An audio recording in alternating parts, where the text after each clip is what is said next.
Hi, everyone. Welcome to Career Focus. As many of you know, it's awfully hard to find a job, especially when the market is super competitive. Today, we're going to talk about what happens behind the curtain after you've hit submit. And we're going to share tips and tricks to help align your recruiting efforts with what recruiters are looking for behind the curtain.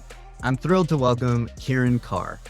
Kiran has served in lots of roles within recruiting, primarily in the technology industry for several different companies. She's got a passion for helping others as well, and she's got a blog called Coffee with a Professional.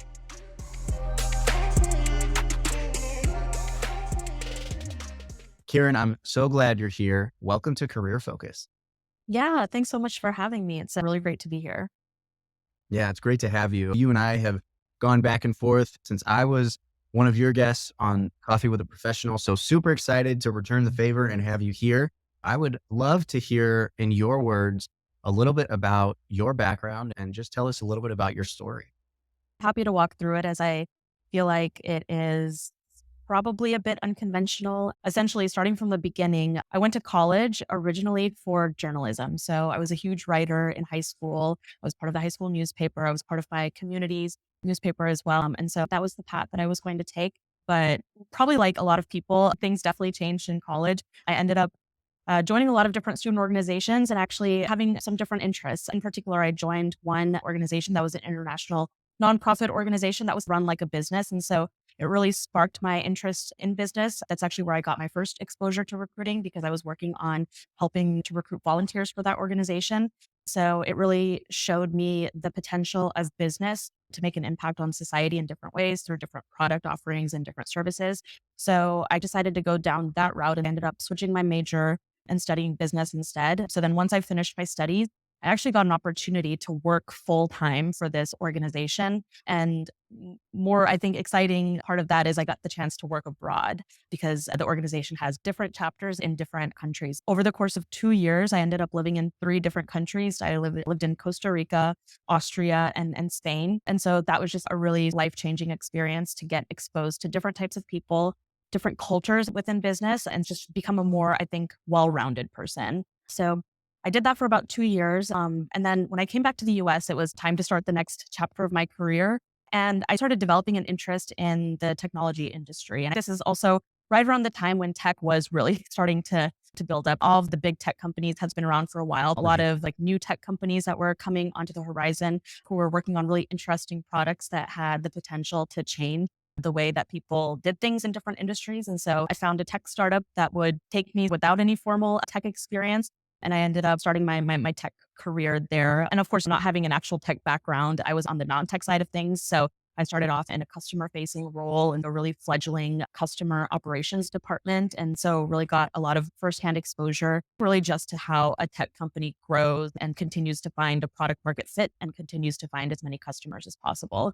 But things really came full circle within that tech startup. I got an opportunity to go back to my recruiting roots essentially. I got an opportunity to move into a recruiting position and helping build up the sales team. So that was really great and redirected my career back to recruiting, but then this time recruiting specifically in a tech context. So I did that for a bit. I ended up joining another company and did recruiting for them for a bit as well. And then I came to my current company where I initially started off as a recruiter and actually did that for about a year and a half. But then an opportunity opened up to go into a recruiting operations position. Again, something that I didn't really have a lot of experience in, but had expressed interest in and was able to move into that role. And so now I have been in recruiting operations for a bit now, learning a completely new skill set. And again, just both changing and then amplifying the direction of my career. So you mentioned that you're now in a new function to you. You're in recruiting operations.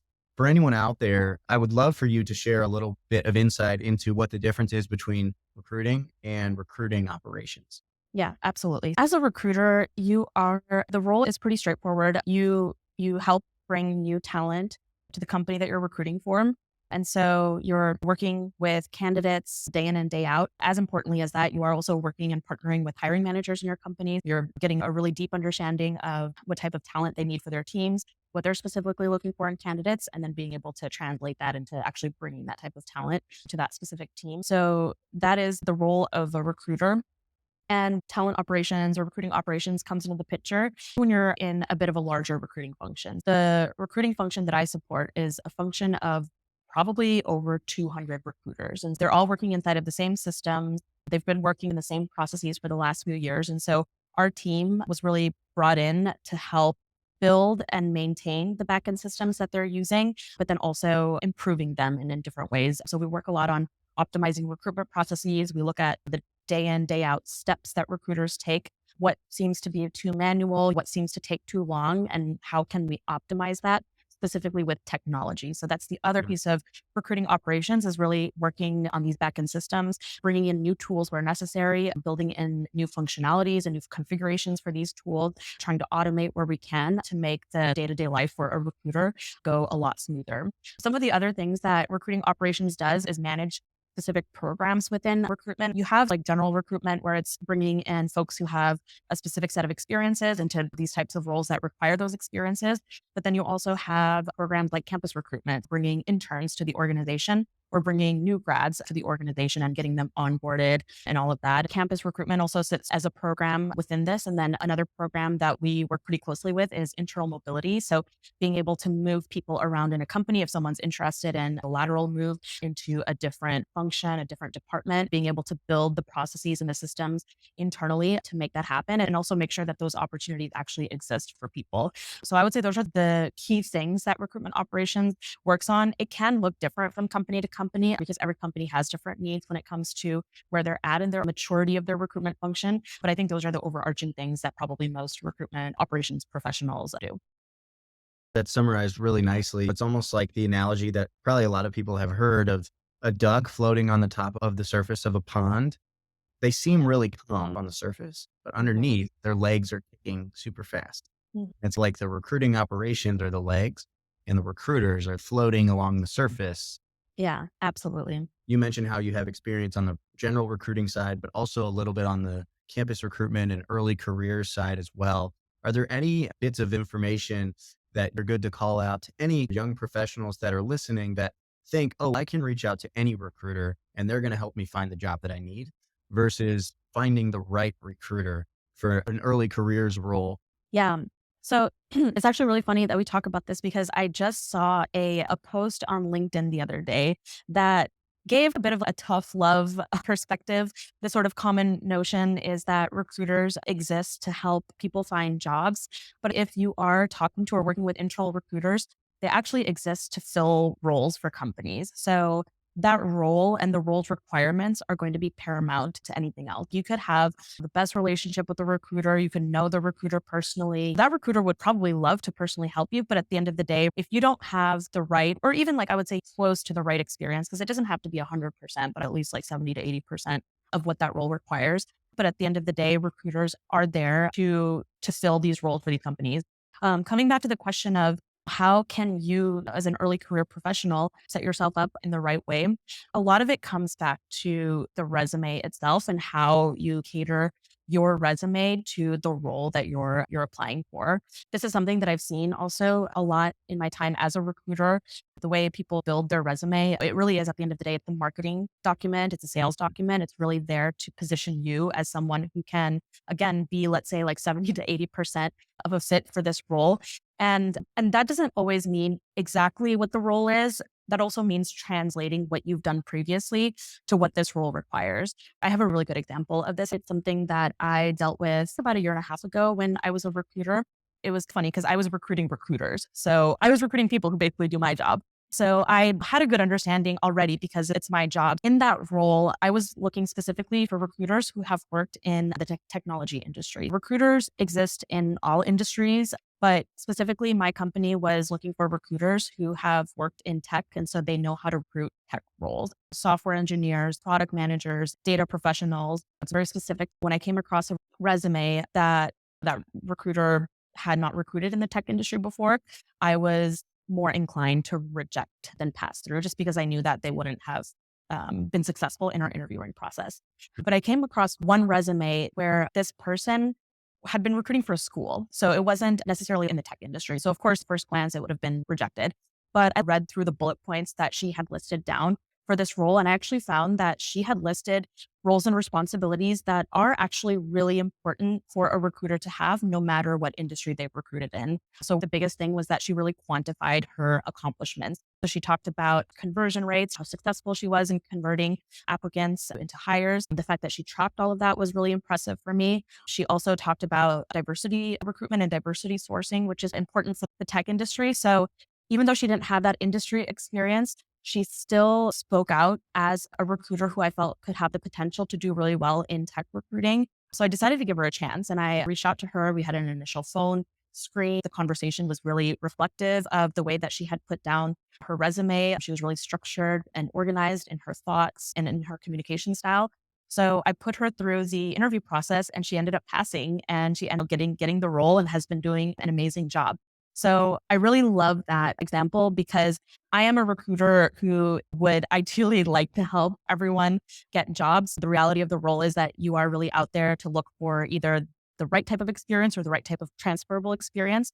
So where I see that, especially the transferable side, then I'm really inclined to give those folks a chance. It's one of those things where make it as easy as possible for me to do that. As an early career professional, first and foremost, analyzing your resume, quantifying your achievements, and then finding the roles and responsibilities for this role, finding out what the job actually entails. And if you've actually done it, or if you've done things that you feel are transferable, put it down and show it in a way that because I've done this, I can do this thing. And in 2023, it is even easier than ever with tools like Chat GPT to really help you materialize that information. You can just do a brain dump in Chat GPT and ask it to clean it up and structure it for you. You can do things like plug the job description into Chat GPT and ask it to compare against your resume. There's other tools out there that will help you do the same thing. So really take advantage of that. And then knowing this basic principle of as recruiters, we want to help you, but we need to fill roles. So we're going to try to make that happen whichever way possible.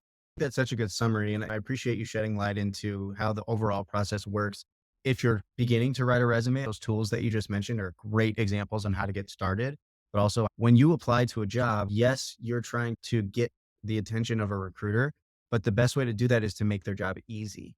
You're going to focus your attention on the things that capture it, of course, but also things that make your life easy. If you can, in chronological order, list your experiences that align directly with the job description, that's the easiest way to do it.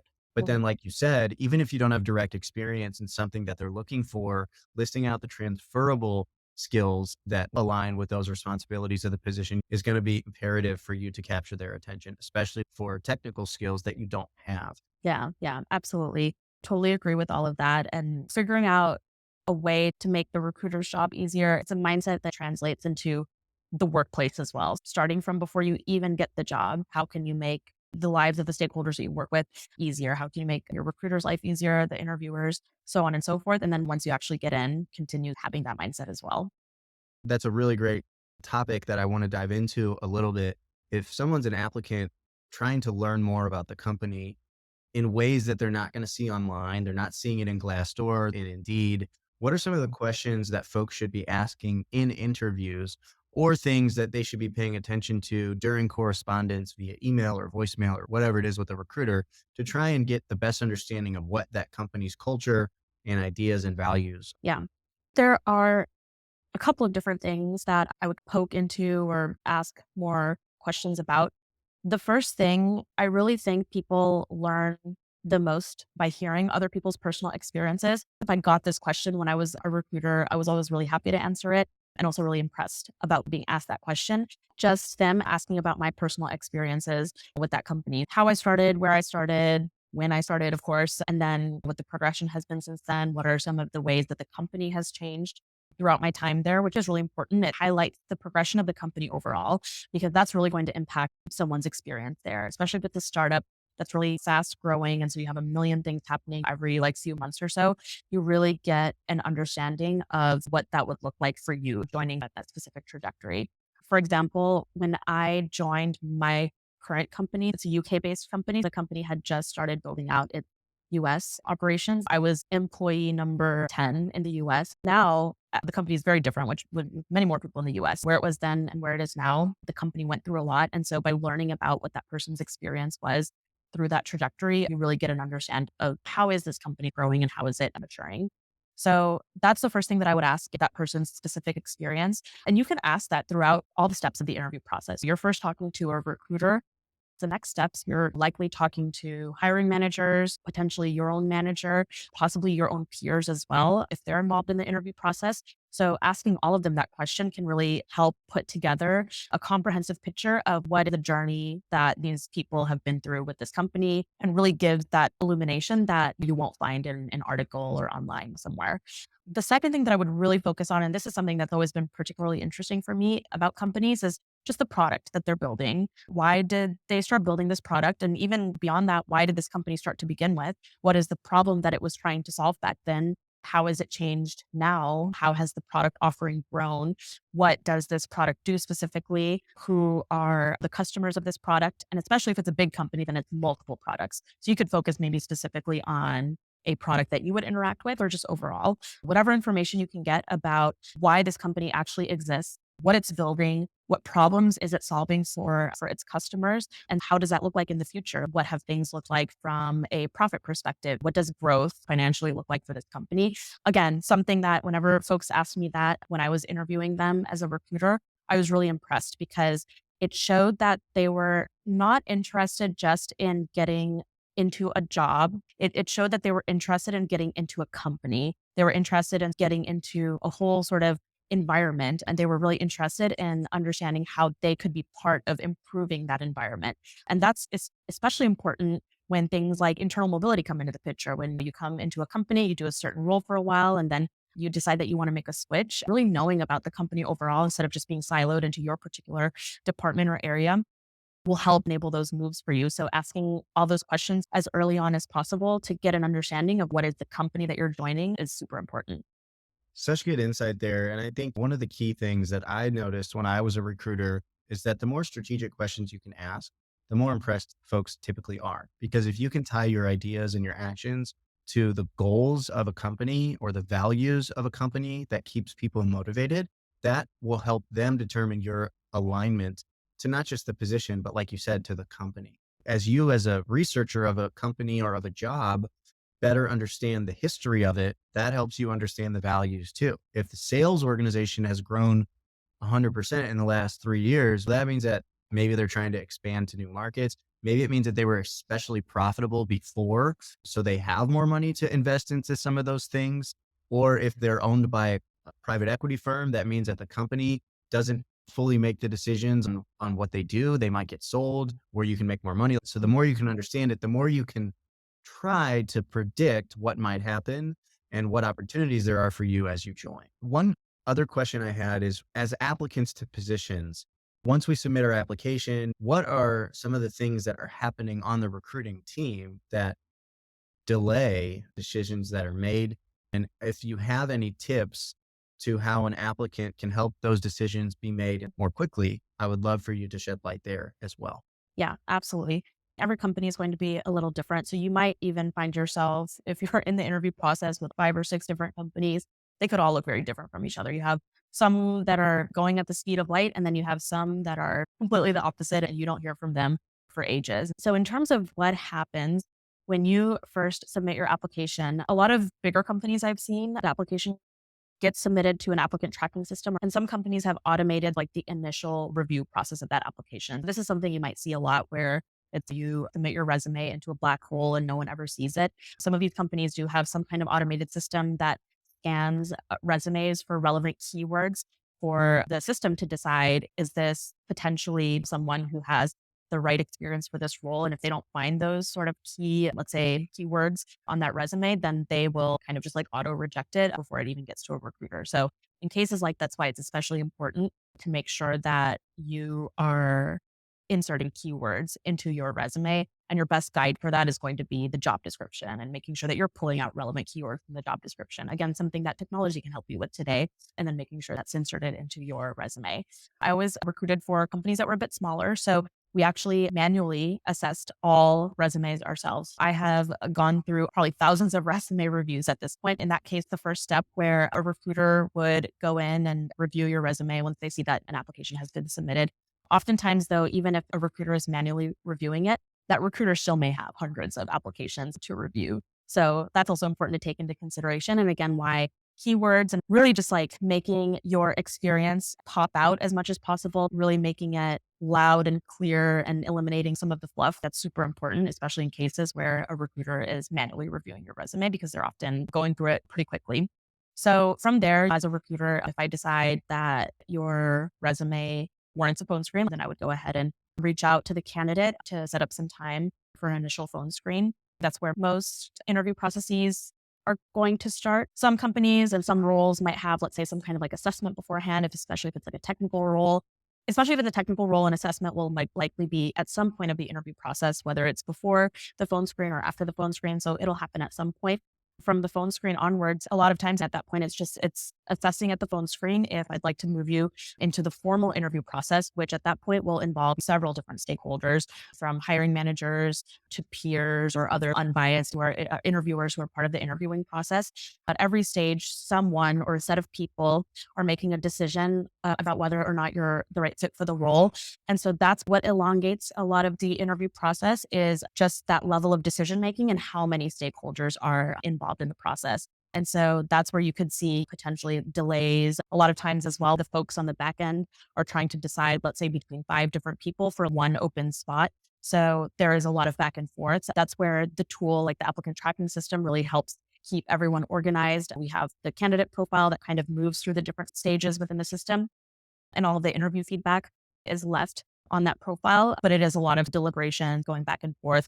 And again, that's different from company to company, but that is essentially like what's happening on the back end. And then the overarching thing along that is that sometimes even the business goals around recruiting themselves change. And this is likely something that a lot of candidates, especially in today's market, have seen. I've seen this a lot happen, where in the middle of an interview process, a role somehow gets pulled. They decide not to hire into that position anymore. So sometimes they're waiting on that decision. So I've seen that happen a lot, especially in these environments of macroeconomic like uncertainty, especially in the tech industry, which that's primarily what I'm speaking is the tech industry. In 2022 and 2023, we saw a lot of that. And so that can cause those delays as well.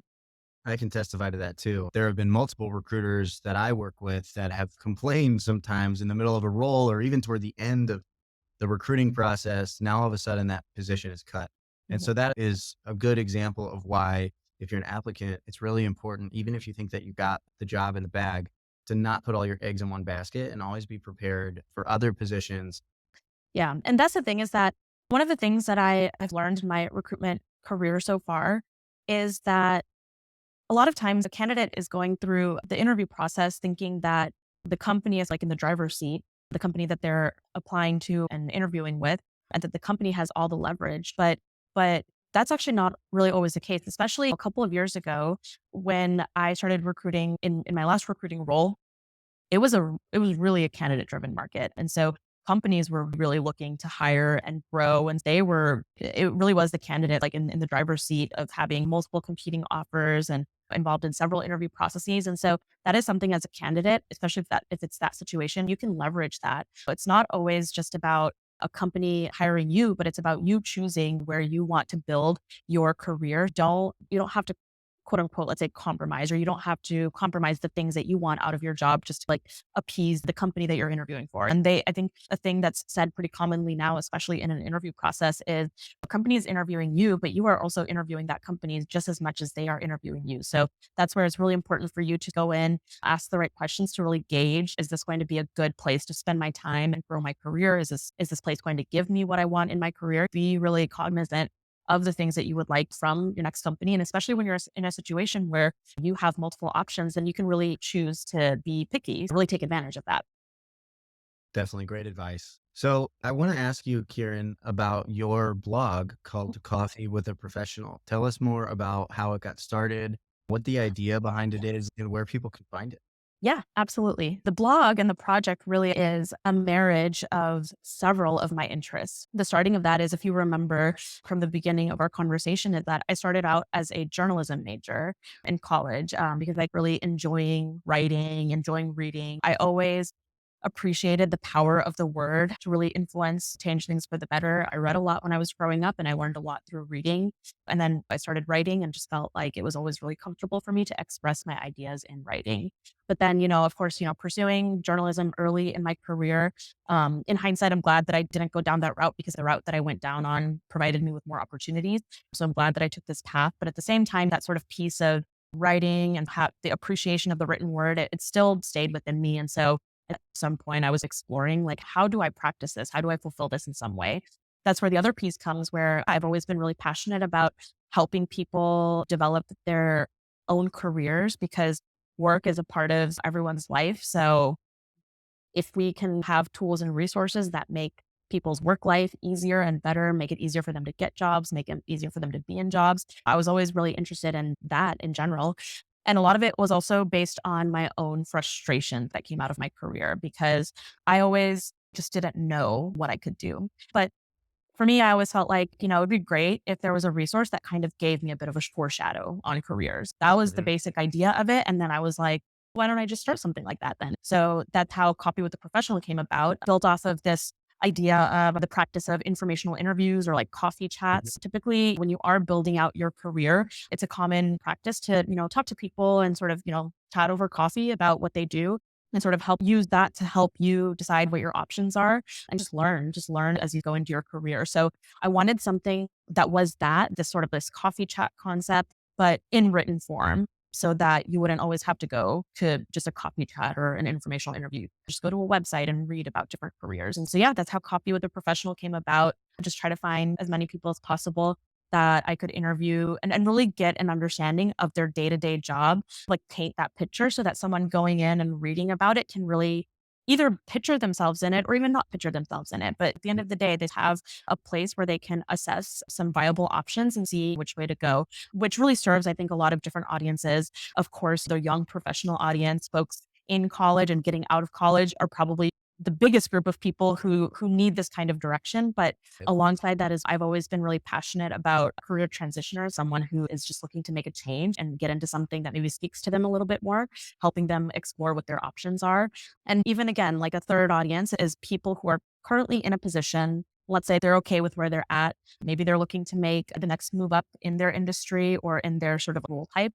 Being able to hear advice, read the stories of people who went from, let's say, an individual contributor level to a manager level. What are the things that they did to actually get to that point? So that audience is really important as well. And it was really important for me to build something that could cater to that in a content focused way. So that's where Coffee with a Professional came about. Awesome. And where can people find it? So I would say the best place right now is the Instagram with the handle of at Coffee with a Professional. Amazing. I want to thank you for sharing your story and shedding light into kind of how applicants can better understand what goes on behind the scenes of recruiting. Really appreciate you being here. I know it's a busy time for you, especially in technology. Want to wish you well and looking forward to connecting again very soon. Yeah, thanks so much for having me. It was a huge pleasure to be here.